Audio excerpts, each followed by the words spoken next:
Helga Þórisdóttir, forstjóri Persónuverndar og nú forseta frambjóðandi, vertu velkomin til mín í spjallið. Kæra þakki fyrir.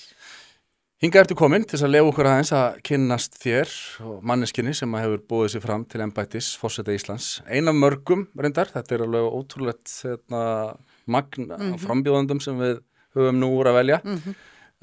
Fyrsta spurningi mín til þín er bara einfallega, hvers vegna vilt þú verða forseti Íslands? Já,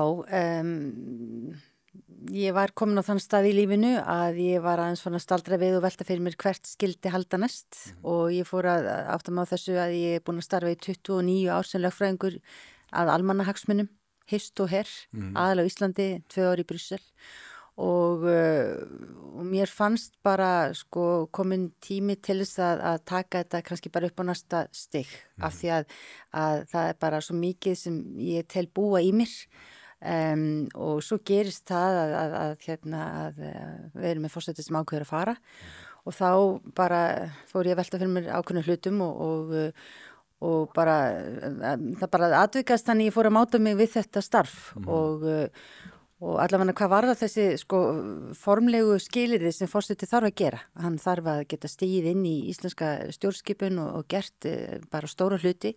Ég meina, hann skrifar undir lög, hann staðfestir mikilvæg erindisbréf og aðrar samþykktir sem að íslensk þjóð ákveður að skuldbinda sig með og síðan er þetta að taka móti erlendum þjóðhöfðingjum og allt það og síðan er þetta tungumálakunnátta og síðan er þetta að fara meðal fólksins að vera fremstur í flokki með að vera þjóðn almennings í landinu af því að þetta er í rauninni má segja að stórum hluta þjónustu starf leiða saman okkar besta fólk og hvort sem það er þá skólasamfélagið eða menningin eða atvinnugreinarnar okkar og nýsköpunin og svo í rauninni þarna var kannski í rauninni komin vettvangur að samanskapi fyrir mig líka til þess að geta fangað mjög svona djúp hugðarefni mín í gegnum árin og sem er þá íslensk tunga og tækni og það held ég ég meina mín tækni þekking við erum í meiri tæknibyltingu og allt í nú voru þetta bara þinn atriði sem ég hugsaði ég tel mig geta gert þetta fyrir íslenska þjóð upp á 10 og gott betur og ég er þannig gerð að þegar ég tek mér eitthvað fyrir hendur að þá bara fer ég í það á bólakaff og ég geri það eins vel og ég mögulega get gert. Ég er gríðarlega samviskusöm og ég er heiðarleg og ég líka, ég er mjög réttsýn, rétt er rétt og rangt er rangt, það kom mér í lögfræðina og ég er ofsalega svona ósér hlífin. Ég hef lært að vinna nóttinni og ég er óhræddur að taka erfiðar ákvarðanir þannig að allt þetta gerði að verkum að mér fannst ég verða og hjarta mitt sagði að ég þyrfti að stíga fram og segja íslenskri þjóð ég er tilbúin að standa þessa vakt fyrir ykkur ef þið viljið. Það er nefnilega það, þannig að þú hefur hugsað þetta og áttað á að þú raun og veru hakir í öll þessi box sem þarf til. En hvað, þú segir 29 ár í þjónustu almannahagsmuna, þú rekur þetta aðeins fyrir okkur, hvernig hefur þessi starfsferill verið síðan þú útskrifast úr lögfræðinni? Frá því ég útskrifast þar að þá byrjaði ég í sakamálum hjá ríkissaksóknara. Þannig ég byrjaði bara ég gera það sem mér finnst alltaf áhugaverðustu að skemmtilegustu þættirnir eru sakamálaþættir. Þannig að það var eiginlega mattlokk og allir bresku þættirnir sem að fengum í lögfræðina. En allavega þannig ég byrjaði mitt hjá ríkissaksóknara í sakamálunum.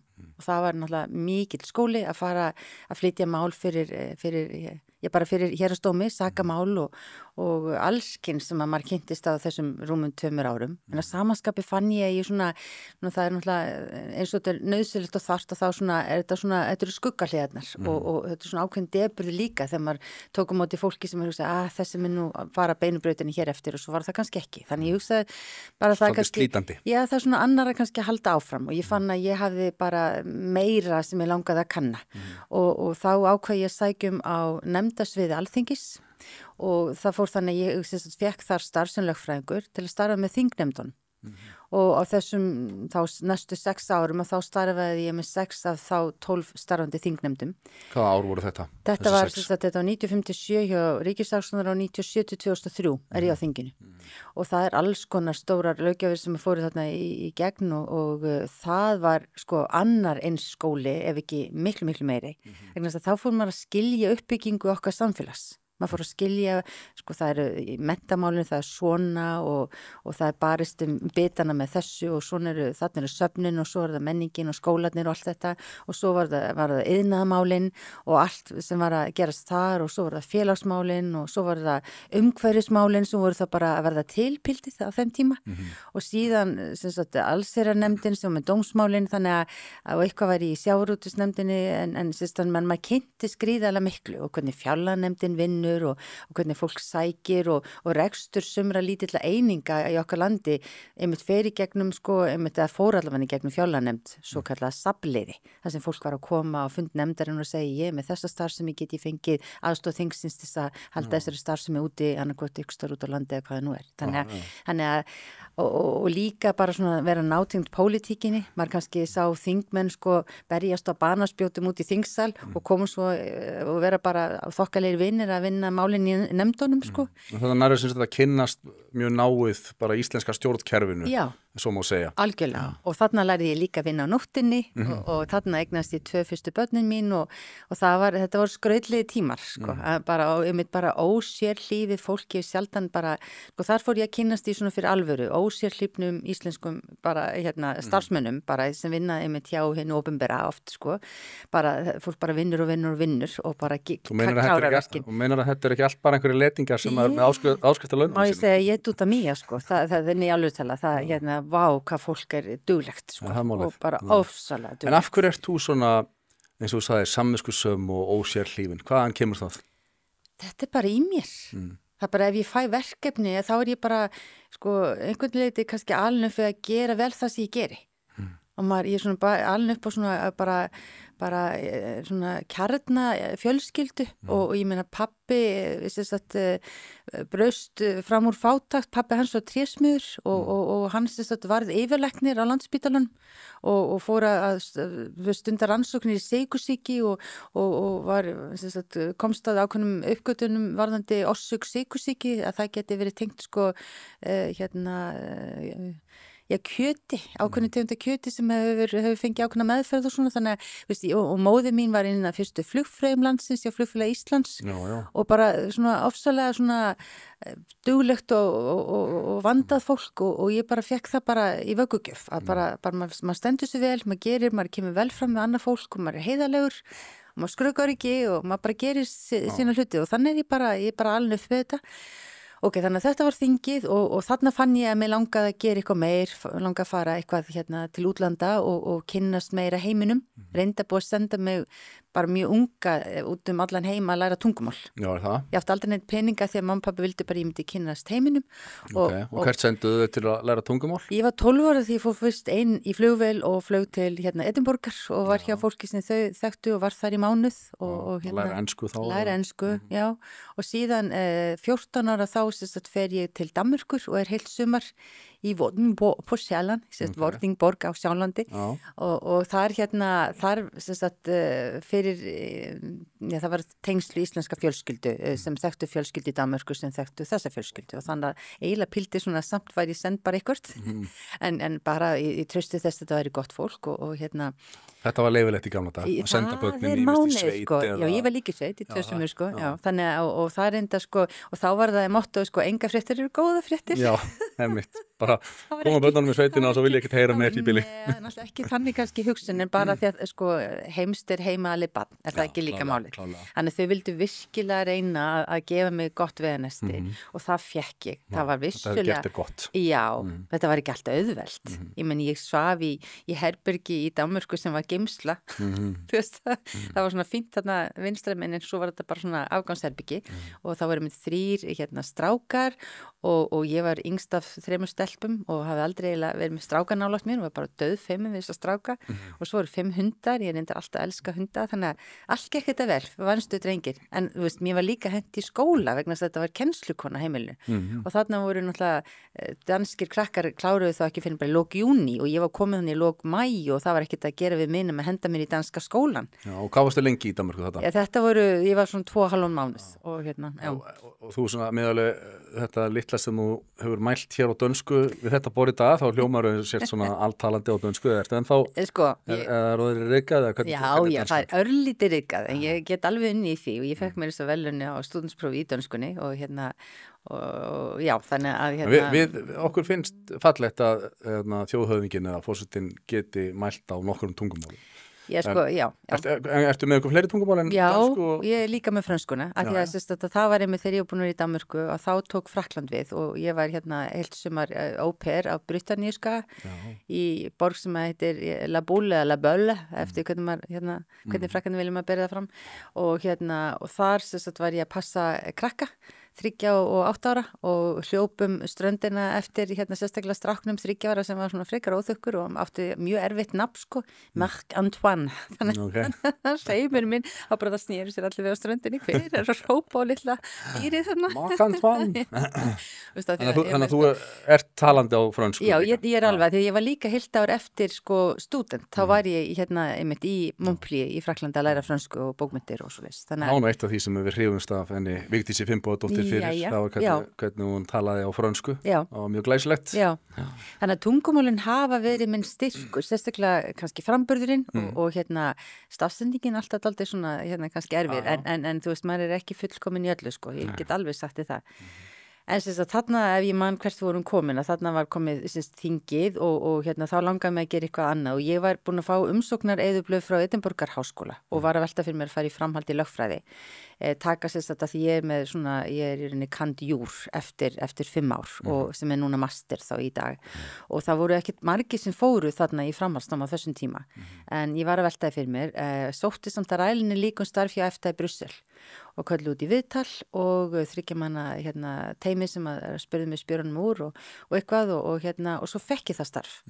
Þannig að þá mitt bara það spurning hvað ger ég og það endaði með því ég bara dró fjölskylduna með mér og börnin þá 3 og 5 ára Til Brussel. Og maðurinn minn sjálfstætt starfandi sjúkraþjálfari sem kom bara með mér. Hann er ýmsu vanur.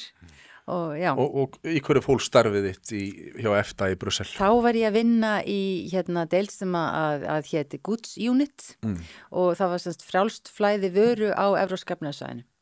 Og það var snerist það að þá áttum maður að vakta nýja löggjöf hjá Evrópusambandinu og sjá bara hvernig hún var að koma og svo voru undirbúningshópar sem maður satt í og það snerist þetta að senda upplýsingar einmitt heim til landana, til Íslands, Noregs og Liechtenstein og upplýsa hvað væri á döfinu og hvað væri á leiðinu og svo kom fólk heiman á fundina og þá maður búin að vinna í því og þannig að þá lærði ég þetta einmitt að hvað það skiptir miklu máli sambönd og tengslanett og ég átti norskan þá yfirmann sem sagði aldrei helga að borða hádegismatinn ein og tengslanetti skiptir öllu í lífinu og eitthvað og auðvitað hlusta maður og svona hluti en ég nú stundum að ég get sagt það samstagsfólki mitt hjá persónum þekkir vel að ég borða sent ef ég borða Já, það er ekki mikið að eyða tíma í að borða þegar þú ert að vinna Það hefur ekki verið tími bara, hreinlega alltaf til þess en ég bara borða hratt og vel þegar ég borða En að þú kynnist þessu þarna í gegnum EFTA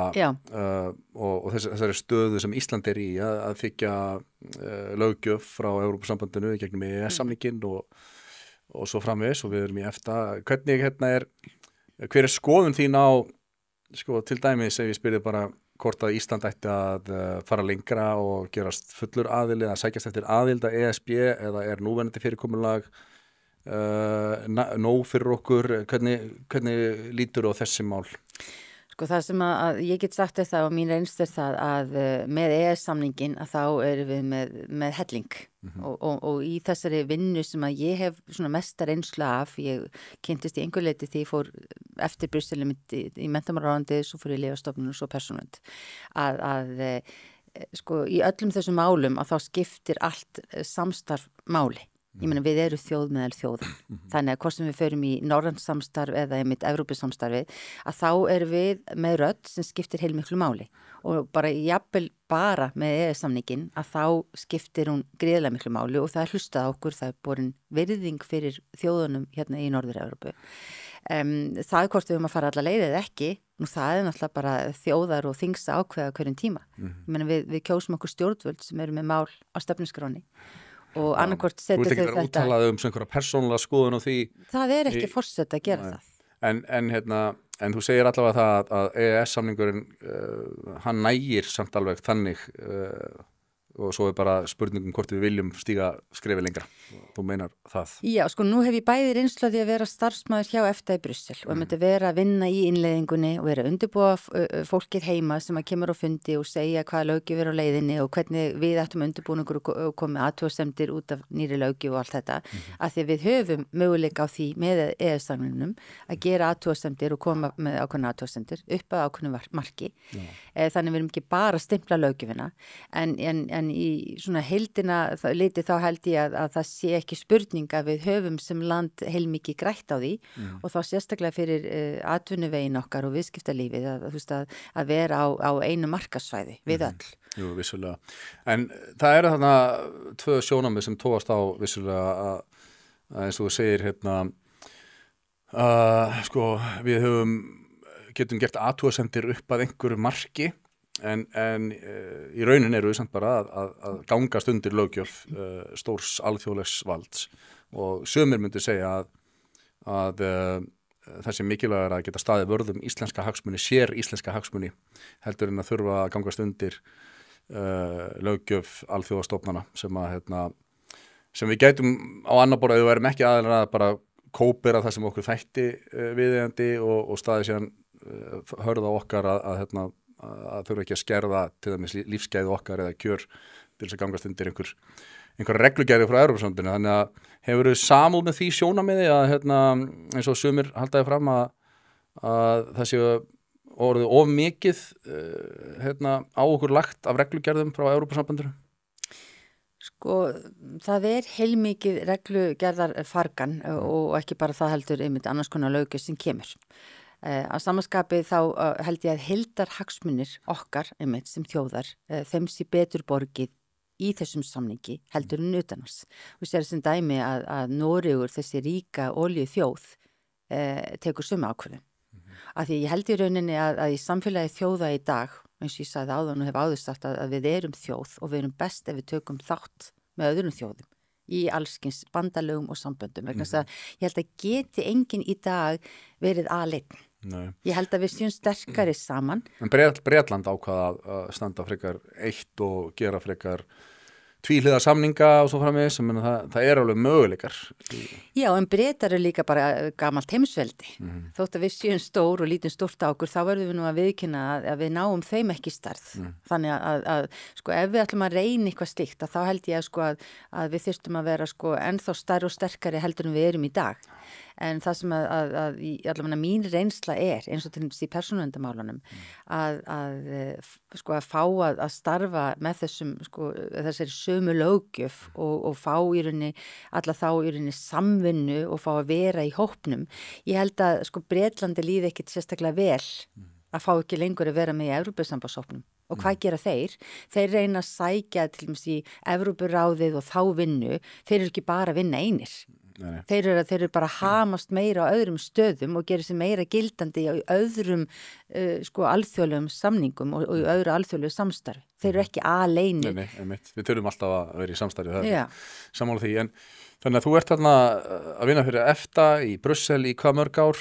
Þetta voru 2 ár, ég var með 3 ára samning, en eins og ég segi, ég var þarna með manni minn heimavinnandi og einhvern veginn bara eftir 2 ár þau bara, þetta bara nóg. Ég búin að fá út úr þessu það sem ég þurfti og þannig ég reyni bara, það bara sagði upp og ákvaða að fara fyrr heim og skilaði okkur heim í einmitt og þetta var líka skólakerfið af því að sko, það var frönskumælandi hverfaskóli sem að börnin okkar fór í og það var önnur djúpalögin sko, vegna þess að við völdum það hafa þannig ekki fara í alþjóðlegan skóla eins og margir gera með börnin sín og sem ósköp skynsamlegt, með okkur langaði að þetta bara kynnast fólkinu, en málið það að ég var frönskumælandi manneskjan, en ekki maður minn og hann sá skólasamskiptin, þannig það var alls konar bréf sem að þurfti að tækla á kvöldin að bara madame s'il vous plaît, þú veist bara frú bara börnin, tungumála kunnáttu út úr þessu? Sko þau fengu einhverja, þau voru 3 og 5 ára.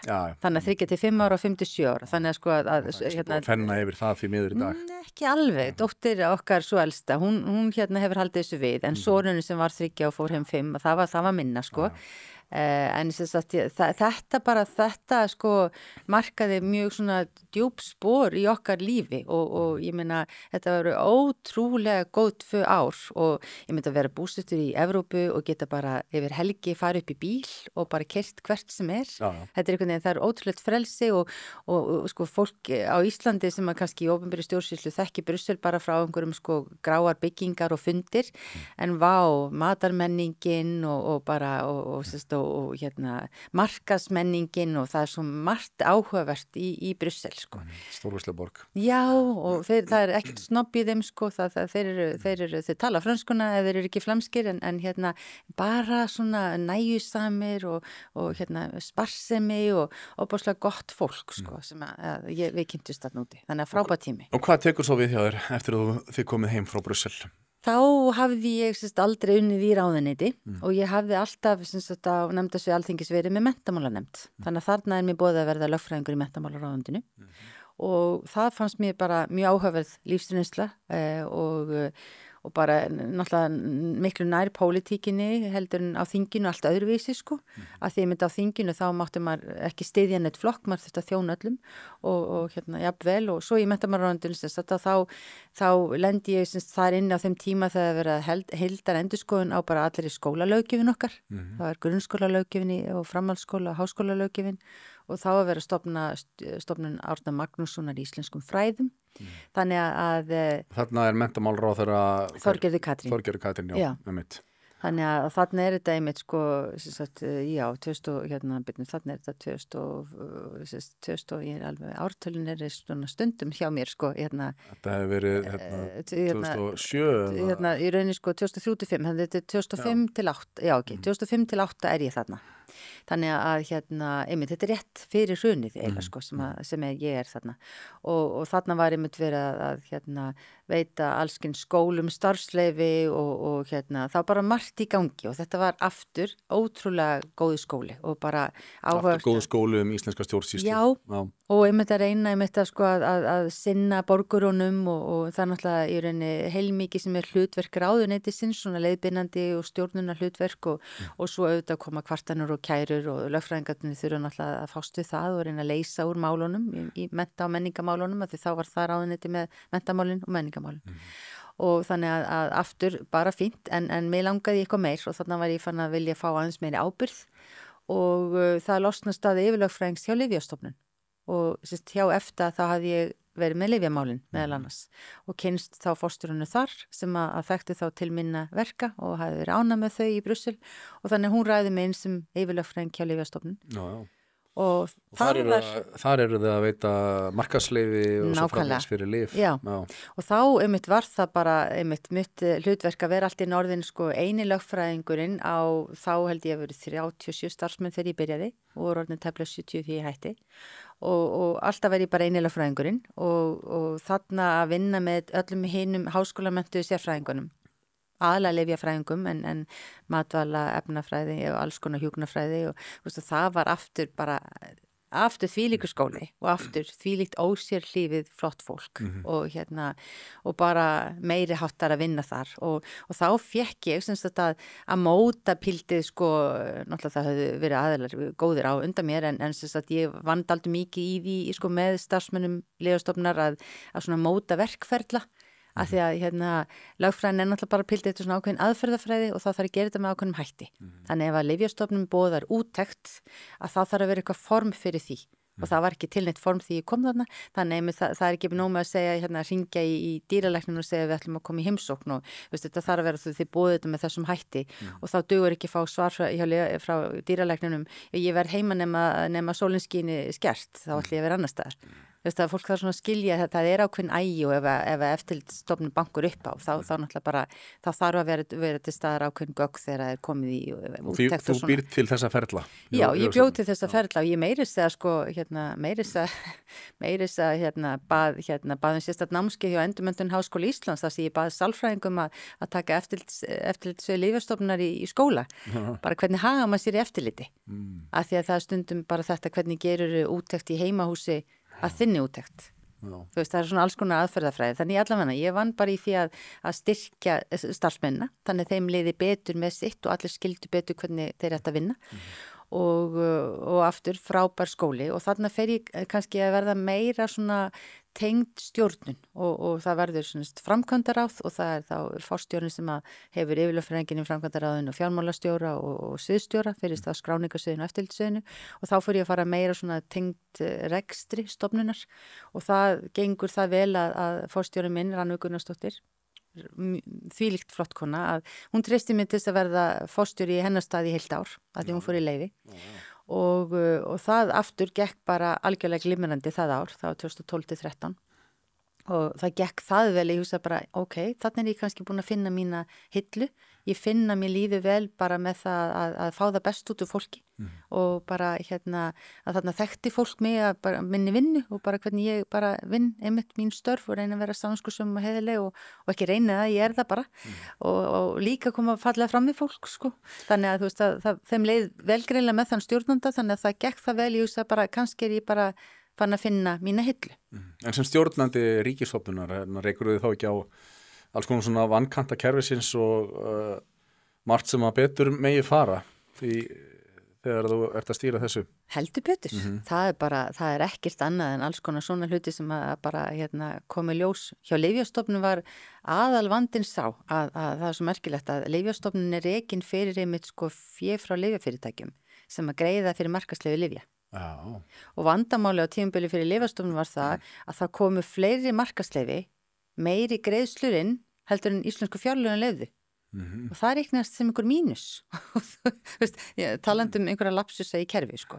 Þannig að þetta voru við þú veist að reyna að útskýra þetta alltaf lengi að það þyrfti að finna flöt á því að eitthvað sem að sko hjálpar íslenska ríkinu að fá meira fjármagn sko, þurfum einhvern veginn að finna flöt á þessu öll saman. En hefur það aldrei verið litið á sem svona einhvern hagsmuna árekstur að lyfjafyrirtækin sé að greiða fyrir kostnað stofnunar sem veitir þeim markaðsleyfi? Sko það má vel vera en svona er þetta bara og svona er evrópska lyfjalöggjöfin og máli er það að það er eiginlega kannski sko ekki myndi ég segja hagsmuna árekstrar af því að sko lyfjafyrirtæki þurfa að fylgja svo rosalega stífum reglum. Þetta kallast á ensku notice to applicant og það er bindi sem eru bara, sko, þau eru hnausþykk það er nákvæmlega hvernig má gera alla hluti. Þannig að það er svo áhugavert afturtalandi í mínu umhverfi sko að lyfjalöggjöfin byggist á tilskipun sem kallast á directive en það er tilskipun sem vísar í svo rosalega nákvæma skilmála að þetta er eiginlega sko frekar eitthvað sem heitir reglugerð og evrópsk reglugerð það því þú mátti ekkert breyta neinu. Þannig í grunninni skilu þú veist þá er ég bara að reyna að segja þú veist að pakkin er svo ofboðslega skýrt afmarkaður að það og með öllum þessum siðareglum að þú meir ekki þetta og meir ekki hitt og meir ekki þykja neinn boð og neitt annað þá allan hvað var það lyfjastofnanirnar þú veist það að mínum að þetta sleppur. Heldur að hefur engar áhyggjur af því að lyfjafyrirtæki geti svona ítt lyfjum með markað sko í sko með gróðarsjónarmið að megin markmiði og fái það í gegn vegna þess að stofnunin sem veitir leyfin er háð fjárframlögum frá lyfjafyrirtækjum. Sko hún er ekkert háð fjárframlagi því leitum til að ef það er minna markaðsleyfi lyfja þá það bara segir fólki og það er bara þú veist það hjá stofnuninni og það er bara þannig og það er engin tilfinningar í því það er bara staðreynd því það er fjármagnið nema ríki myndi ákveða að hafa þetta öðru í sinni svona er það bara nákvæmlega í dag en vandamáli er það að sko að öll lönd eru algjörlega háð því hvar lyfjafyrirtækin vilja einmitt sko markaðssetja sín lyf og við erum ekki að fá nóg af lyfjum á íslenska markað. Það er oftast vandamáli hér að það vantar lyf á markað af því að það er svo flóknar reglunum það þarf að vera íslenska umbúðunum og það þarf að vera tákmál en nú erum við komin alveg í einhverjar öryndir í lyfjamáli sem ég er löngu hægt að vera í sko en ég get þetta er áhugaverð málflokkur svona þegar maður er orðin var við það að ítök lyfjaiðnaðarins til dæmis bara á pólitíkina í Washington, í Bandaríkjunum og að það virðist vera sem við höfum svona farið fram úr okkur að leyfa lyfjaiðnaðarum reynur að taka stjórnina og ég sér til dæmis þar er fentanil faraldur þar sem að á klukkutíma fresti eru Bandaríkjamenn að láta lífið vegna ofskömmtunar og fentanili. Alla daga, alla vikur, alla mánuði, allan ásansring. Og það er búið að gera þetta kvikmyndir og heimildarmyndir Oxycontin faraldurinn og hvernig lyfjafyrirtækin ýttu þessu á markað með óheiðarlegum hætti og þannig að þegar maður heyrir að lyfjafyrirtæki sé að kosta stofnununa sem að veitið markaðsleyfi það, þú veist, fyrir mér þá hringir þetta mjög rauðum björn. En veistu, það gerir það ekki vegna þess að það er engin nánd við fyrirtækin. Það er bara engin nánd og þetta er svo ofboðslega skýrar reglur og notabenni, Bandaríkjamenn hafa bara enga lyfjalöggjöf að pari við Evrópu. Við erum að tala allt aðra hluti. Þannig að lyfjalöggjöfin sem við erum að vinna eftir og markaðsleyfi lyfja, það er svo stífa reglur eins og ég segi að það má enginn þiggja neitt. Þannig að þú bara, það er ekki hægt að fara fram hjá neinu. Og þannig að þeir starfsmenn sem eru að vinna í markaðsleyfi lyfja, það eru bara helstu sérfræðingarnar okkar sem fara bara yfir ofboðslega skýra verkferla, það sem þarf að tékka í öll bóksin, uppfylli lyfið öll skilyrði, þá má það fá markaðsleyfi annars ekki. Þannig að það er engin pólitík. En því færri markaðsleyfi sem gefinur út, því minna fjármagn fær stofnunin og færri starfsmenn fá störf. Já, en veistu þá er það bara þannig. Vegna þess að þú veist, það bara, okkur hefur vant að lifa markað og þessi markaður er svona settur upp út af lögum sem eru samþykkt á Alþingi, út af lögum sem eru nákvæmlega eins í allri Evrópu. Þannig að þá myndur þú segja að það væri bara spilling í allri Evrópu og það er það ekki. En Bandaríkin er bara allt annað mál. Af því það er bara, þú veist, það er engin sem heiti getur, þú veist, hún er allavega allt öðruvís. Ég vona að þetta sé rétt hjá þér. Já, það er bara, ég geti bara fullir það, þú manst bara heiðarleikinn minn, skilju. Ég sæti ekki hér og var að segja þetta væri í lægi, af því nema því ég veit þetta er í lægi. En það er þá eftir 1 ár í stóli forstjóra lyfjastofnunar, er það þá sem að þú gerist forstjóri persónuverndar? Ekki alveg beint.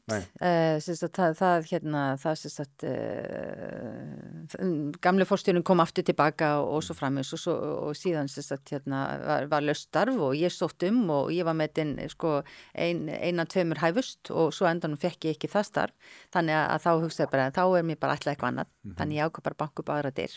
Og þá er það sem að er auglýst laust starf hjá persónuvernd fyrir forstjóra og þá hugsaði bara ég var búin að þurfa nokkru sinnum í lífinu að hringja í persónuvernd á mínum fyrir störfum og mér fannst þetta bara mjög áhugaverði málaflokkur og ég sækjum og ég held að við höfum bara verið 6 sem sóttum þegar ég sóttum og ég fæ það starf og það er þá haustið 2015, það er bara 1. september 2015 sem ég byrjaði sem forstjóri hjá persónuvernd. Þar hefur starfað í 8 ár. Já, og í rauninni 8,5 þar er verða 9 haust, En nú er náttúrulega í leyfi frá 2017. Þessi málaflokkur eins og segir mjög afskaplega mikilvægur hefur lotið meira vægi með aukinni tækni og ítökum tæknirisa, snjallsímarnir okkar til dæmis og allar þessar vefsíður og allt þetta sem að snertir okkar persónulega líf og myndavélarnar allar út allt, öryggismyndavélar og svona, þetta er stöðugt stærra og stærra flóknara viðfangsefni. Þannig að þetta hlýtur að hafa verið svolítið mikil áskorun þessi 8,5 ár sem þú búin að starfa þetta. Ég get eiginlega bara sagt þér það að fyrstu 5 árin þá eiginlega bara, ég man eiginlega ekki hvert þau fóru. Það var bara ein samfelld vinna með gríðarlega samhentu mjög fámennu teymi. Þannig við vorum svona, ég held að við hefum verið 3 á vaktinni fyrsta haustið, það var fæðingarólof og námsleyfi og eitthvað, en við vorum í grunninn 5, 6, 7 sem gerðum allt sem þurfti að gera í því að taka á móti tímamóta Evrópulöggjöf í persónuverndarmálum og það er engin löggjöf sem hafi verið svona lobbyuð jafn mikið sem hafi verið í rauninni hagsmunaaðilar á með og móti og öllum hliðum sem að þetta var bara stærsta löggjöf, stærri en umhverfislöggjöfin á sín tíma. Þannig að þið eru þar að framfylgja löggjöfin sem kemur frá ESB með því að setja stjórnvöldum einhver viðmið og reglur eða hvernig virkar þetta nákvæmlega? Þetta virkar í grunni þannig að það er einmitt annað séreðli einmitt persónuverndar löggjafarinnar að allir sem vinna persónugreinanlegar upplýsingar þurfa að fara að þessum lögum. Nema þetta sé bara einstaklingur sem er að vinna þetta fyrir fjölskyldualbúm, eitthvað svoleiðis. Ekki sem sagt opinbert neitt. Þannig að þetta er ekki bara löggi sem að tekur til allra stjórnvalda, heldur líka allra fyrirtækja Já. og allra hagsmunasamtaka og sveitafélag og bara, þú veist, þannig að þetta bara, ef eitthvað sko, hafið og miðinn, að þá það þessi löggjöf. Það eru stjórnvöld eða alþingi sem að setur á endanum lögin sem þið sem stofnun gætið þess að séu framfylgt hér á landi. Já. Þannig, ESB. Já, þannig í rauninni þetta er náttúrulega, þetta er Evrópusambandslöggjöf sem er tekin upp í EES-samningin og sem að Ísland, Noreg og Liechtenstein ákveða einmitt í Brussel að taka upp og sem síðan íslenska þingið og norska og í Liechtenstein ákveða að taka yfir sem íslensk lög. Og það sem er einmitt sérkenni þar er það að þetta er sama löggjöfin fyrir alla Evrópu. Þannig, og þetta er þannig að þá verður algjörlega samræmd reglugerðar eða reglubeiting þarna og þetta þýðir það að við eigum sæti í hinnu evrópska persónuverndaráði, ég persónlega á þar sæti og ég sæki mjög marga fundi og gert það gegnum árin og eða sendi bara eða bið mína helstu sérfræðinga að sækja þá. Og þarna höfum við haft gríðarlega mikla rödd og þarna ég meina eins og bara til dæmis á COVID-tímanum sko þarna þá breyttist þessi fundir sem voru kannski voru fyrst 6 á ári í Brussel fór ég að verða næstu sko mánalega og í COVID þá fór verða næstu sko aðra hverja viku voru fundir, fjarfundir og þá var ég fann að byrja sérfræðinga kannski stíga inn í því þarna var þetta orðið svo mikið sérfræðilegt efni eins og til dæmis sko hvernig eigum við að leyfa sko tékk á svona heilbrigðstékk á landamærum á fólki þetta er náttúrulega sko þetta er svo viðkoma persónuupplýsingar sem eru heilbrigðsupplýsingar þar. Og þetta snýr allt í raun og vera rétti einstaklinga til þess að hafa sín mál í friði, persónuvernd segir sig, liggur í orðunum að þetta er sem sagt snýra því að einstaklingar fái frið frá fyrirtækjum, stjórnvöldum og fái svona einhverja lágmars vernd fyrir sína persónu. Í rauninni. Hefur þessi löggjöf haft mikil jákvæð áhrif fyrir frelsi einstaklinga til þess að vera í friði fyrir stjórnvöldum og fyrirtækjum? Gríðarlega. Þannig að sko, þetta bara, löggjöfin var það stór að Evrópa byrjaði 2 árum áður á fullu að undirbúa allt saman. Og svo frá 2018 þá hefur hún verið í gildi og þetta náttúrulega bara líður svo hratt með komið 2024. Er þetta bjargvætturinn og þarf ekkit meira, þú veist, þetta var gríðarlega stórt og mikið skref af því einmitt að sko, þegar við lifum á tækniöld og þegar að sko breytingin er að verða svo í heiminum að sko verðmætustu fyrirtæki heims er ekki lengur þau sem að selja olíu, heldur þau sem að nota með persónuupplýsingarnar okkar. Ég meina stóru risarnir sem að koma frá Bandaríkjunum, það sem að sko þangað til bara fyrir stuttu síðan bara engin löggjöf hefur gilt þetta. Heilsufarsupplýsingar eru viðskiptaupplýsingar hjá þeim. Sko vímuefnanotkun kynhegðun, þetta eru bara viðskiptaupplýsingar í Bandaríkjunum en í Evrópu er þetta með þetta sem viðkvæmar persónuupplýsingar og þá mega hvorki stjórnvöld né fyrirtæki vinna með þetta nema eftir ákveðnu leikreglum. Þetta er tæknilega hlutlaus löggjöf þannig að hver og einn sem ákveður að vinna með þessar upplýsingar búið til penningúrði með eitthvað þarf að standa sko yfirvöldum skil gjörða sinni. Og það er að koma mjög stór mál þar sem að reynir á sko alveg svona einstu sko réttindi okkar og ég meina það er svo margt ég geti tekið sin dæmi eins og bara sko ég meina eftirlit með starfsmönnum á vinnustað ég meina sko þegar unga stúlkur hafa fataskipti sko þú veist og er að selja ís í búðum sko eða þegar bara stórar keðjur er að fylgjast með sko vinna með veikinda og mætingarhluti og gera alls konar hluti út frá því þú veist eitt og eða þá bara þegar óvarlega farið með viðkomnar upplýsingar eða þegar eins og norska persónuverndin steig inn í Grindr appi sem er svona stefnumótunar forrit stefnumóta ekki mótun stefnumóta forrit sem að samkynhneigðir og aðrir nota og þarna var þetta fyrirtæki að deila með sko mörg hundruðum annara yfir höfuð að fólk væri að nota þetta gef þá vísbendingum einhvers konar kynhegðun öðruvísi heldur en bara hjón í sambúð sko og síðan staðsetningu og allskins öðrum hlutum og þarna er bara búið að selja þessar upplýsingar til til fyrirtækja og fólki sem var bara hélt að geti treyst fyrirtækjuna að vera að nota þetta sem sko að tala við annað fólk í friði, að það var orðið andlag, sko, það var orðið söluvara. Hvað heldur af hverju getum við þakkað þessari ríku persónuvernd og þessum réttindum einstaklinga eins og þú nefnir til dæmis þegar þú horfur á Evrópu samanborðið í Bandaríkin sem að eiga nú að vera land hinna frjálsu eins og þið kalla sig og svona eru mikið svona einstaklingsréttinda þjóð en við erum með svona miklu ríkari persónuvernd eða það er að segja frá Evrópu. Hvað ef þú svona reynir að greina það, hverju megum við þakka það? Ég held að það sé í rauninni kannski aðalega svona menningin og þetta bara til dæmis eins og þetta að ég meina í okkar stjórnarskrá að þá búið að ákveða það að heimilið friðheilagt og friðhelgi einkalífs. Þannig að persónuverndin dregin út af stjórnarskrár ákvæði og það mitt að sem borgari í lýðræðis samfélagi að það átti ekki að þurfa að þola það að hvorki stjórnvöld þá bara, ég meni mitt lögreglan eða einstakar ráðuneyti öll þessi yfirvöld að þau sé að hnýsast í þér sem einstaklingi.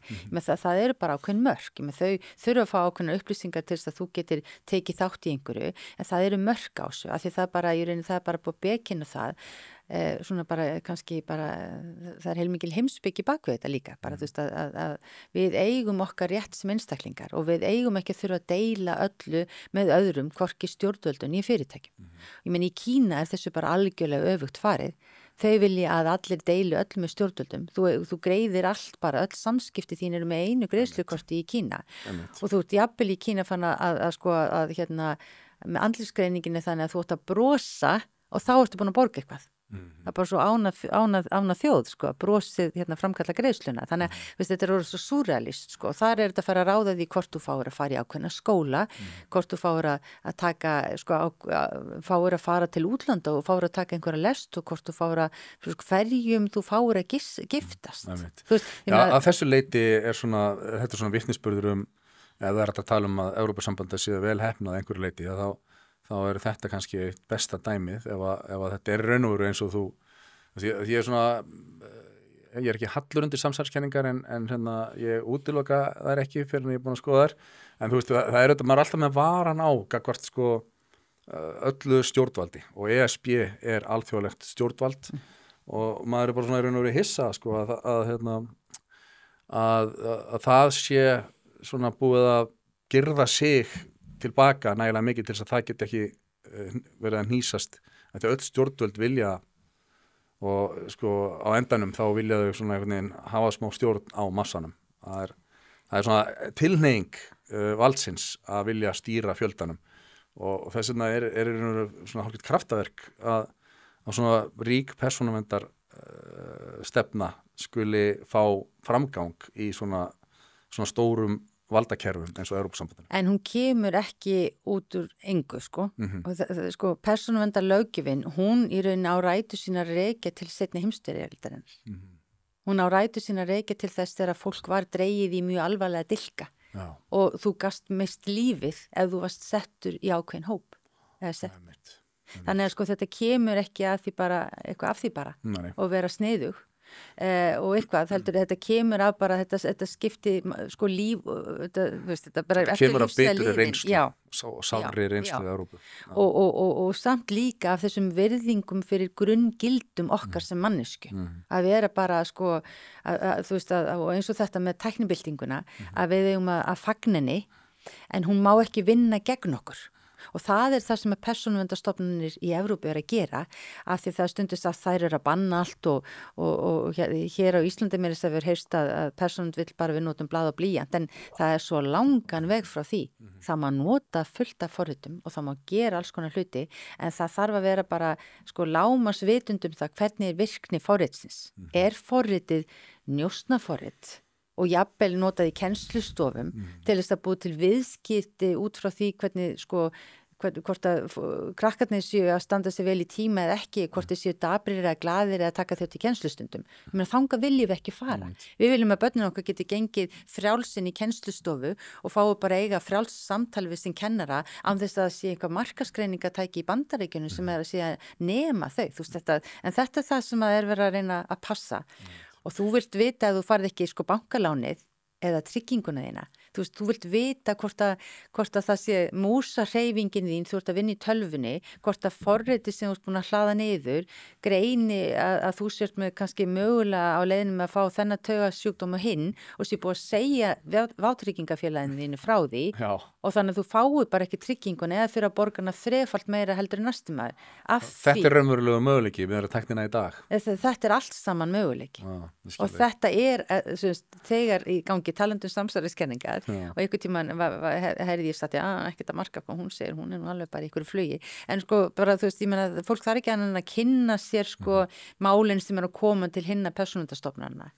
Því að þú ert svona búin að vera með nefið ón í þessu í öllan þennan tíma, þá langar mig að spyrja það eins út í mikið núna rættum í Bandaríkjunum og bandaríska þingið er að skoða leiði til þess að einhvern veginn girða af samfélagsmiðlinn TikTok og reyndar er að setja lögum að kínverskir eigendur TikTok þurfi að gjöra svo vel að selja fyrirtækið vilja þeir að það starfi áfram og þetta er þetta vegna þess að kínverskir eigendur TikTok þurfa eins og önnur kínversk fyrirtæki að hlýða í einu og öllu kínverska kommunistaflokkum.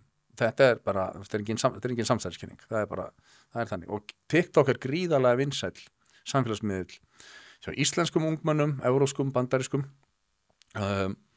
er ástæða til að hafa áhyggjur af tengingum þessa í raun og veru alræðis ríkis sem að Kína er við þennan samfélagsmiðl sem að hefur náð svona langt inn í bara hjörtu, huga og líf evróskra og bandarískra ungmenna.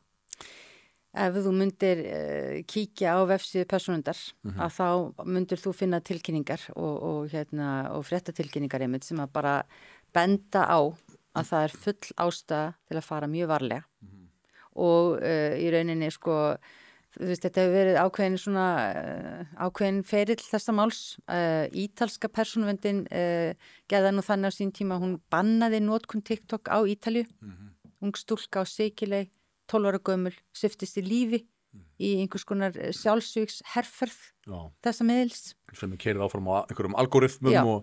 Og við höfum með umboðsmanni barna hér og fjölmiðlanefnd séð ástæðu til þess að benda sérstaklega á að þetta er sá samfélagsmiðil sem að er með svokallaðan frekasta algríman af öllum og sem að í rauninni getur fangað okkar ungu börn í svona hyldýpi skjám og ef að foreldrar eru ekki á vaktinni og passa óþveran sem börnin þeirra gætu verið að sjá af því að sumar þessum myndum bara held ég búið til óafturkræfa minningar hjá börnunum og þess vegna höfum við einmitt en aftur ég er í leyfi, ég er fann að tala allt annum málheldur en kannski en við erum að kynnast þér líka bara og finna sín og óleika hluti en þess að ég meina við hjá persónuvernd höfum þau ár sem ég er búin að stýra höfum forgangsraðað 2 málaflokkum og það er börn og það er heilbrigðisupplýsingar okkar landsmanna og ég meina með börnin að þetta er svo,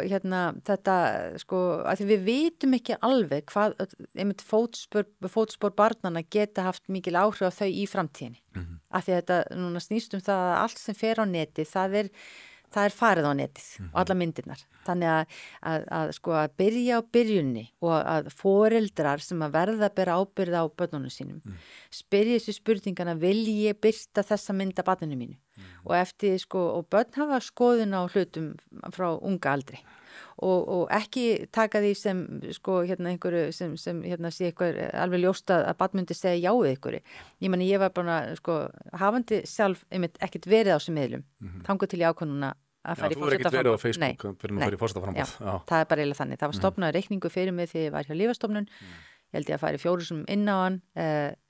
Lyfjastofnunar tölvupósturinn var tölvupósturinn og ég glemdi aðgangsárinu, þannig það var bara lokað fyrir mig, ég þurfti að hafa fyrir það tók 2 daga að opna, sko, Eiga þetta vera skilabóð til okkar hinna að forstjóri persónuverndar kýs að vera ekki á Facebook, það svolítið svona, ef við að taka því sem hindi að Facebook sé skuggalæra heldur en við gerum okkur grein fyrir það. Sko, fólk getur tekið því eins og það vill. Sko, ég átta mig alveg á því núna að hafandi farið núna inn á þennan miðil og einmitt sko sjá sko það sem jákvætt við miðilinn og sem ég búin að missa af núna þessi 8-9 ár einmitt tenging við fólk. Sambandið og tengingin einmitt, já. Þannig ég þótti ég eigi bara ansi marga vini í gegnum lífið og bara vina mörg og bara að marga góða að mörgum vígstöðum. Að þá ætla ég ekki að segja fjöldan á vinunum sem ég átti fyrir rúmum 2 vikum. Nei, ég skil þig.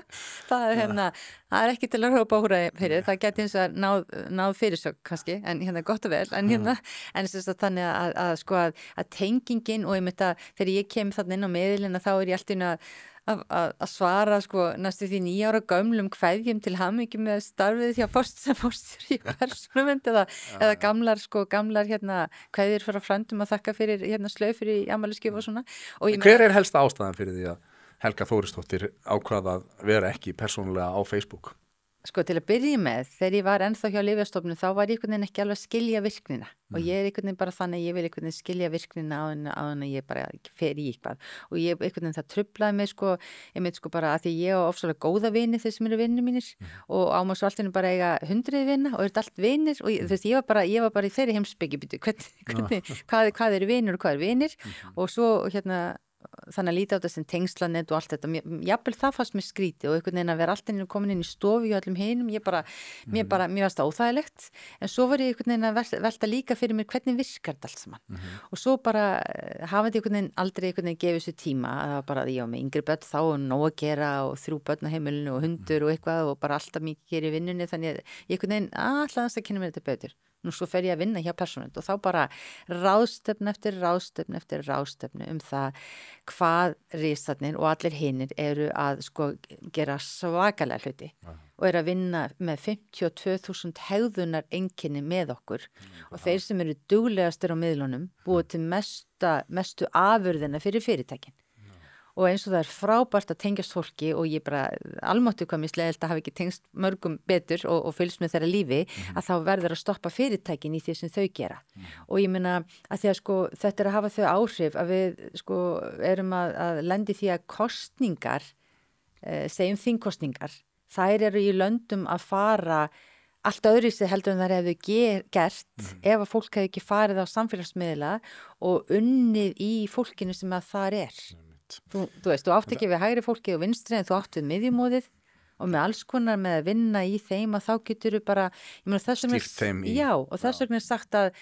vegna er sagt að Bretland hafi yfirgefið Evrópusambandið af því það var unnið í þessum hópi þess vegna er sagt að Trump hafa orðið fórstjóri í Bandaríkjunum. Google Analytics kom og allt heitt Google Analytica Cambridge Analytica Cambridge Analytica meina ég, fyrir ekki en einmitt, það er svona þannig Íslendingar eru svo mikil hjarðhegðunar þjóð með fullri byrningu að þegar það er einbeljan mýgur þá mýgar allar eins og satt er en það er svona það er mjög erfitt að standast sko, og Ísland er með eitthvað hæsta hlutfall í heimi af notendum á Facebook Passar.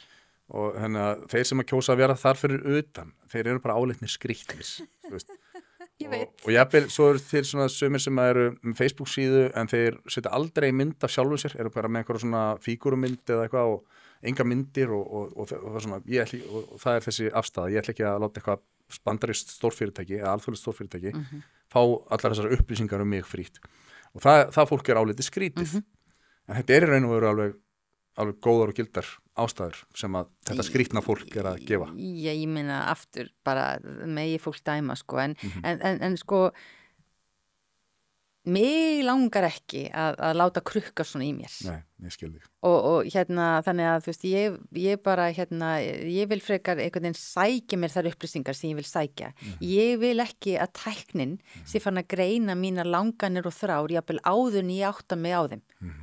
Af því að sko tæknin lesa eiginlega hugsanir og andlitsgreiningin sko ég meina svipriðin, það er það sem andlitsgreiningin notar og ég meina og raddbeitingin og sko, ég meina, þú veist, út frá raddbeitingunni að þá verið að, þú veist, ég að finna út, sko, einhver langskóla gengin eða ekki og einhver þetta eða hitt.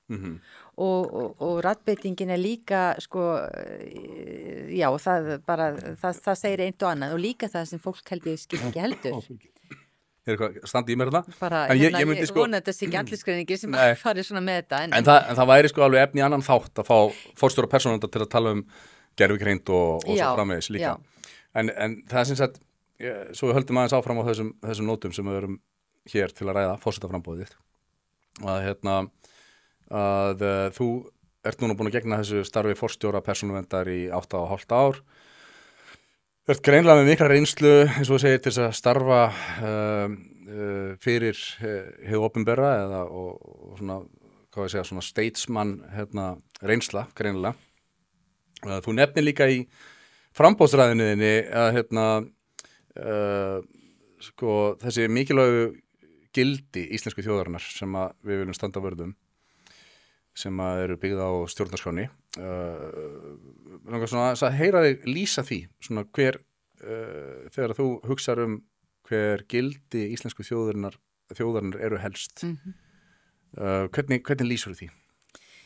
Já, sko, eitt það með hvað stjórnarskráin segir og eru búin að ákveða fyrir okkur að verja okkur með. Ég meina, þú veist, það náttúrulega eiginlega fremst þarna er tjáningafrelsið og friðhelgi einkalífs og svo það eignarrétturinn og fund- og félagafrelsi. Ég meina þetta eru gildi sem við göngum algjörlega sem vísu en bara í mörgum samfélagum í kringa þá þau bara ekkert virk.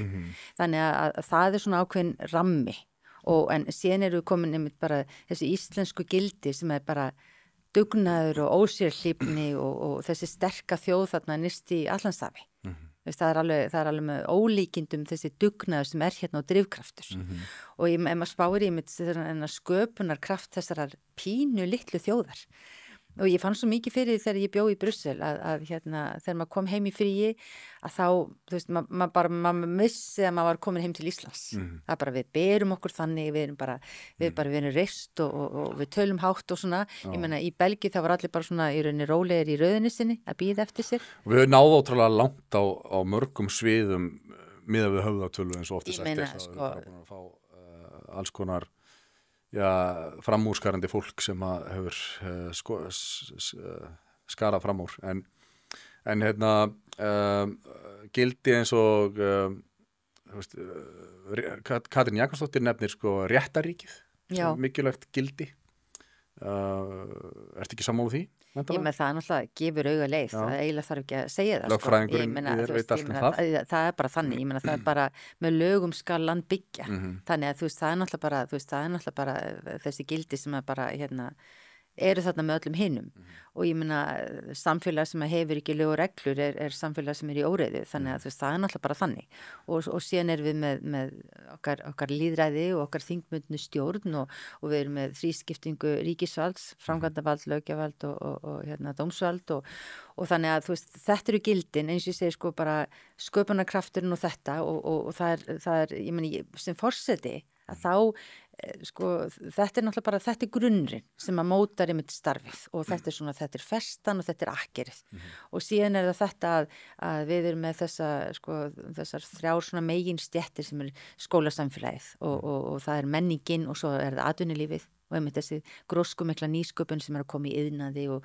hvað við gerum með heita vatni og hvernig við borum og allt þetta og eitthvað sem við höfum fram að færa og auðvitað það forseta að tengja sko þessa aðila við erlenda aðila og einhver leiti að tala máli og auðvelda tengingar. Þú sér fyrir þér að þú væri mjög fær í það starf. Það það sem ég myndi leyfa mér að segja, bara ég tékka algjörlega í þau bóksa því það það sem ég er búin að vera að vinna við. Ég er búin að vera að vinna svo mikið í þessu umhverfi að vinna með einmitt útlenskum aðilum og fólki hvaðan af einmitt í persónundar umhverfinu og einmitt búin að fara og halda erindi meira og minna bara mjög víða og þetta er eitthvað sem ég hef og plús að hafa tungumálaþekkinguna þannig og líka einmitt sko að þetta, það ekki allir sem nenna að starfa svona lengi hjá hann opinbera en hjá mér var þetta ekki spurning að nenna að vera fórnarmann í þá almannahagsmuna einmitt að búa til betra samfélag þetta bara, ég finn mig best þar Ég hef aldrei unnið í vinnu þar sem ég fær bónus fyrir að standa mig vel.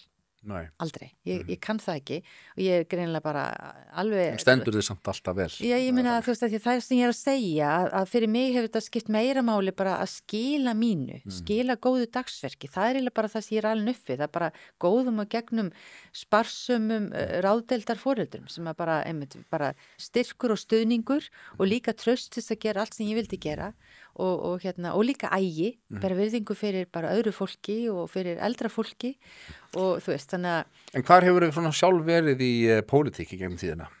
Ég hef bara ekki verið í pólitík. En þegar þú gengur til kosninga, þú vilt kannski ekki greina frá því? Nei, ég menna sko, aftur ég hef unnið á þeim stöðum þar sem að ég raunin sko, og bara ég raunin svona lengi í opinbera geirunum. Og þá er mitt sko, og sérstaklega þinginu, þá var okkur sérstaklega meina að taka þátt í pólitísku starfi. Af því að þetta geta sinnt öllu nógu vel. En þegar þú varst í laganáminu, varst eitthvað í stúdentapólitíkinni? Nei, nefnilega ekki heldur sko. Alveg frí af þessum stimpli? Já, ég hef stundum velt ykkur fyrir mér og auðvitað hefur mann einhverjar í grunninn lífskoðanir og mér finnst eiginlega bara, sko, mér finnst lífskoðun mín er það að bara einstaklingurinn og einstaklingsframtækið og dugnaður einstaklingsins. Mér finnst bara hlúa því að við getum gert það sem að, þú veist, við eigum að geta gert eftir gott dagsverk. En ef þú værir, ég myndi spyrja þig, ef þú værir bandarískur ríkisborgari, þegar þeir eru að fara að kjósa líka,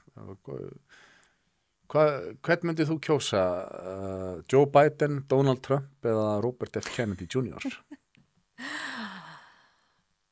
Þetta er góð spurning. Já, ég veit það ekki sko. Má ekki taka þetta hitt sem ég ætla að taka hérna? Já, veist, ég er svona, ég bara ég myndi svona sko ég meina sko Kennedy yngri, veist, ég þekki hann ekki alveg nóg vel sko. Sko Trump er náttúrulega þekktur fyrir að koma óheiðarlega fram. Hann er þekktur fyrir það að segja ekki rétt. Já, það er sagt hann, já. Já, ég meina það eru dómsmál. Hefur einhvern tímann fyrrverandi forseti lent í öðrum eins fjölda dómsmála? Nei, en það er líka sko... Verði ekki til út af engu? Nei, já, maður veit ekki, sko, bandarísk stjórnmál er orðin svo, þetta er orðin svo ljótt að, maður einlega veit ekki, sko, hvernig, að því að, og demókratar hafa gert sekir alls konar áróður og spillingarstarfsemi, til dæmis með tæknirísonum, með Google og Twitter og svo framvegis. Þannig að maður veit ekki alveg hverju maður á að trúa lengur þegar það kemur að þessu öllu saman. Nei, sko það sem ég myndi vilja segja hér er það að sko þegar ég tek ákvarðanir í málum að þá bið ég gögn og ég kynni mér. Já. Og núna er ég ekki með alveg þessi gögn sem ég myndi vilja til þess að geta sagt þér algjörlega heiðilegt svar. Já. En ég tók einmitt eftir því ég er í framboðsræðinni þá talaður að starfsreynsla þín, með starfsreynslu þinni hafi komið í ljós að þú sért fær að taka erfiðar ákvarðanir. Getur þú komið dæmi slíkt? Já, ég meina sko það eru náttúrulega dæmi það að við höfum þurft að stíga inn og taka óvinsalar ákvarðanir hjá Persónuvernd. Eins og hvað? Sko það ég meina við höfum þurft að sekta aðrar og opinberar stofnanir fyrir að gera ekki hluti alveg í lagi. Og mér langar helst ekki þurfa að nefna einhver dæmi. En skilju, þannig að bara þú veist að því að sko þannig að, og þetta er þetta vandmeðfarna því að Persónuvernd er falið svo mikið vald. Já, og þá er þetta stíga skref sem þú veist að baka þér óvinsældir einhver staðar og fólk jafnvel svona lítur þig hortnauga og anskotans eitthvað svona. Þannig að þú tekur þær ákvarðanir enga síður bara samkvæmt bestu þekkingu og vitund hverju sinni. Ég bara á grundvelli laga í hvert sinn og grundvelli þeirra gagna sem að við vorum með á hverjum tíma. Þannig að þú veist, það er bara þannig og það sem ég segi sko að stundum þurfti ég að stíga inn í umræðina og byrsta mig við þá sem voru að segja að út af persónuverndarlögum þá megum við ekki gera þetta heitt og ég kannski sagði stundum bara það er bara algjörlega ránt. Og sagði það með einhverjum hætti sem að truflaði fólk sko. Þannig að þú veist og ég meina og það er svona margir svona öflugir einstaklingar sem hafa ekki alveg verið sáttu við okkur og hafa tekið okkur fyrir hérastóm og það er nokkur mál í gangi gegn Persónuvernd og við höfum þurft að stoppa stærsta sveitafélag okkar í því hvernig þeir vinna sko hafa notað amerísk kennsluforrit inn í skólastofum og það var bara ekki gert með réttum hætti Þannig ég veit að sko það alveg hópur þarna úti sem að virðir okkar ákvarðanir. Af því að við höfum haft dug og þor til að standa í lappirnar og gera þetta. Þetta reyndar, sko stjórnin tekur stærstu ákvarðanirnar. En eins og kannski fólk veit að þá það náttúrulega, þær eru búnar til sko af lögfræðingunum og það kvittað upp þetta af forstjóra áðunanda ferðistjórnarinnar. Þannig að við erum alveg í þessu öll saman sko. Þannig að en já, þú veist þannig að það er bara fullt af ákvörðunum. Ef að þú kjörinn forseti og sætir á Bessastöðum í þínu embætti og uppkæmi mál þar sem að þjóðin væri ósátt við löggjöf sem að væri verið að samþykkja á Alþingi, þannig að þetta þessi spurningum málskotsréttin, hvernig myndir þú kjósa að umgangast þann rétt? Af mikilli varúð og yfirvegun. En Ólafur Ragnar Grímsson sýndi okkur fram á það að greinin virkar, 27. greinin lifandi og það búið að nota hana í tvígang. Af því það hafði verið uppi efasemdir áður það hvort hún væri í rauninni sko tæk til þess að stíga inn í með þeim hætti sem hann gerði. Þannig að samanskapi sko það myndi skapa mikinn glundróða ef að þetta væri ákvæði sem væri verið að nota annað hver dag og þriðja hvern mánuð sko.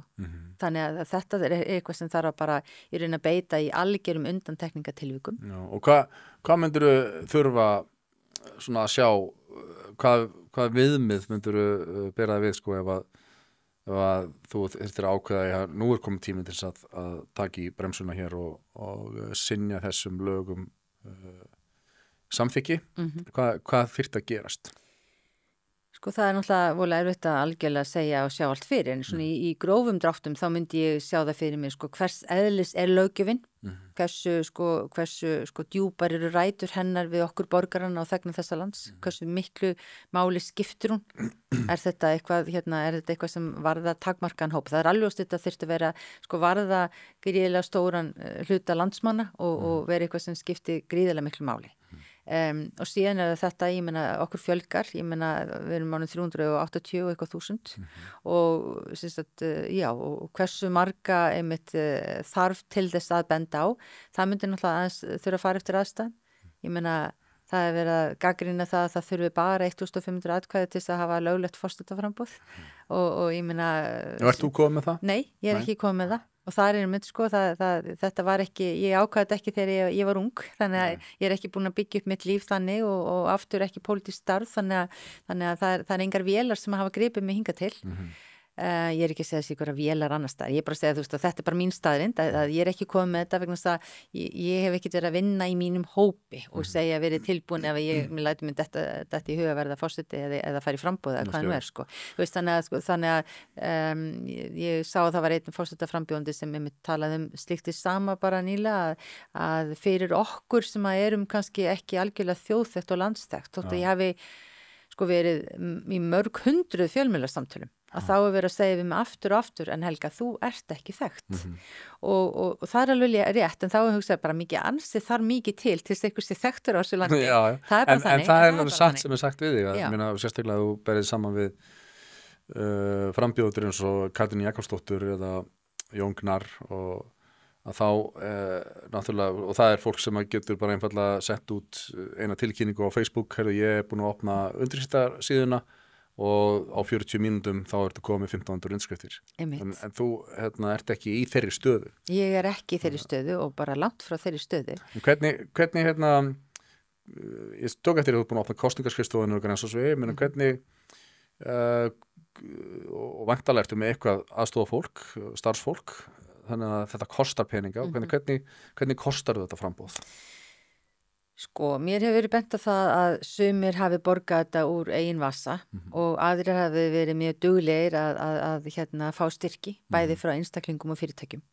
Og ég einmitt, þú spyrir, ég meina já, ég er með kjörstjórn, ég er með kjörstjóra og ég er með samfélagsmiðlamannesku eða samskiptamannesku og það eru grafískir snillingar sem er að vinna í svona auglýsingunum og þannig að sko ég kosti þetta náttúrulega bara akkurat núna bara úr eigin vasa og það eru farnar að berast nú þegar styrkir þannig að ég meni sko og það einmitt, þetta alltaf áhugavert kannski einmitt að vera einmitt, eins og ég, búin að vera einmitt í 29 ár meir og minna einmitt að gera betra samfélag á Íslandi og svo gef ég kost á mér og næ ekki á núleitni 1500, þannig það einmitt ég þarf ennþá pildi að sanna mig og hvað ég stend fyrir til þess að fólk greinlega fara á minn vagn en mér finnst þetta ég veit að ég á einhver leiti komin út í miði á og ég veit að það brekka en það bara í hjarta mínu, þá bara fann ég að þetta var eitthvað sem ég þurfti að gera ég bara, því að ég hef bara þá fullvissu að ég gæti gert þetta svo afskaplega vel, svo að allir þegnar þessa lands væru sáttir við. Já, þú ert, ég get auðvitað að sé það bara að þú ert með allar hefniskröfunar, það vantar ekkert þar upp á og þetta þá kannski spurning kynningu, hvernig þú kemur þér á framfæri og eins og segir, vissulega brekka þegar það svona margir og mörg þjóðþekkt nöfn en þegar þú ert komið 1500 undskriftir þá vantarlega ertu komin á einhverju leiti svona jafnfætis gagnvart því að stóru fjölmiðlarnir verða að veita þér jafn mikla athygli og hinnir og svona, ég veit ekki hvort þeir ætti að gera þannig að allir eiga einhvern séns og þetta verður hvernig sem það fer þá verður þetta allavega mjög áhugaverð lífsreynsla fyrir þig næstu mánuðir. Heldur betur, ég tók leyfi frá mínum störfum og ég fann ég ætti að gera þetta, mér finnst ég einhvern veginn bara verða að segja ég er tilbúin að vera á vaktinni og gera þetta og mér hefur verið sagt að ef fólk ná að kynnast mér og því sem ég stend fyrir að þá get ég átt mjög góða mögulega sama hverjir aðrir eru þarna úti og ég er bara með fulla virðingu fyrir landsþekktu flottu fólki en það er bara eitthvað sem segir mér ég líka að gera þetta og ég meina að því að sumir segja maður kýst það sem maður vill ekki ég meina við erum með þá pólitískan leiðtoga og það er borgarstjóri fyrrverandi og flottur grínisti og sem þú veist og það er allavega bakgrunnur og svo er hinn og þessi þannig að ég er allavega manneskjan sem er það búin að vera bara manneskjan sem búin að byggja mitt upp frá grunni sjálf og bara einhvern veginn hef bara reynt að vera eins dugleg á hverjum degi og skilins góðu dagsverki fyrir Íslands samfélag og ég getað alla mína tíð og hér er ég og bara yfir til ykkar, kæra þjóð. Glæsilegt, kannski rétt í lokin svona til gamans bara hvaða ár ertu fædd aftur? 1968. 68, ok, þannig að 55. Vamm eða djúran? Vamm. Það er vamm, já. Og Coca-Cola eða Pepsi? Coca-Cola. Ég veit ekki hvort ég megi með mamma þegar svona en ég bara, Diet Coke En Rolling Stones eða Beatlanir? Þetta getur sagt heilmikið mannesku, það er alveg svona spurningar. Hvað ná mér í núna, Já, en þetta er... Já, ég má segja bara, þetta er eins og samfélagsmiðlunum að fólk á ekki mynda að taka þátt í leikjunum, ertu ljónið, ertu þetta hitt. Ekki ef það er forrit á samfélagsmiðli, allavega ekki hlæja bara að því. Af því að spurði frekar hver á forriti og hver að spurja og hver dreifir þeim upplýsingum. Og svo öll þessi forrit sem voru að taka eitthvað breyta andlitin í þinu eða eitthvað svona. Já, það er það sama. Allt mjög varasöm. Þau geta metið sjúkdóma og augsjúkdóma og annað. Svakalegt. Já, og þess vegna vil ég vera forsetinn sem að er með allt það sem ég hef, alla mína reynslu og í meiri tæknibildingu að vera með forseta á Bessastöðum sem þekkir þetta allt saman og getur bara í rauninni talað bara yfir við íslensku þjóð ef á þarf að halda og leitt saman sterkustu sérfræðinga innanlands og erlendis á þessum grunni. Ég held að það sé greiðlegur styrkur og frambjóðandi sem tala fyrir íslensku tungu og okkar sérkennum og höldum í þeim. En telurðu svona meðalið það þekkingu þín á þessum tæknirisum og ég hafa spurðið eitt viðbót að lokum að núna er til dæmis starfsumhverfi fjölmiðla á Íslandi er mjög bágborið og það er augljóst að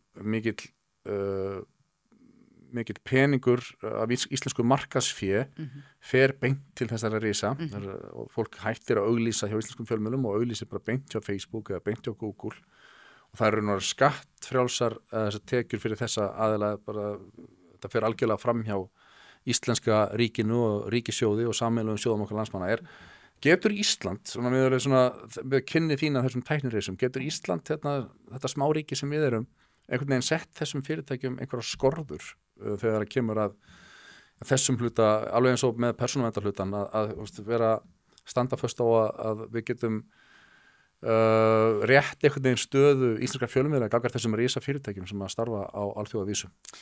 Sko þarna þó svo ég hafi mína sérþekkingu þá ertu aðeins komin út fyrir það vegna þess að það einmitt sko þarna með skatta og greiðslur og þú veist það er ekki minn styrkleik en ég meina það sem ég veit er það að Ástralía fór svona vegferð og ég veit að þeir svona byrjuðust pildi illa við og gerðu þjónustuna síður aðgengilega og eitthvað, ég bara hreinlega veit ekki hvernig það endaði. Facebook og það. Og þeir svona nýlega út af einmitt sko ákveðni sektar ákvörðun sem að Facebook fekk að þá var svona hótunin var að bara gera sko Facebook óaðgengilegt fyrir sko ES svæðið, bara ESB plus ES þú veist, þannig að þú veist, það er svona þú veist, þetta er sko viðmótið hjá fyrirtækjunum sem allir keppast við að nota. Já.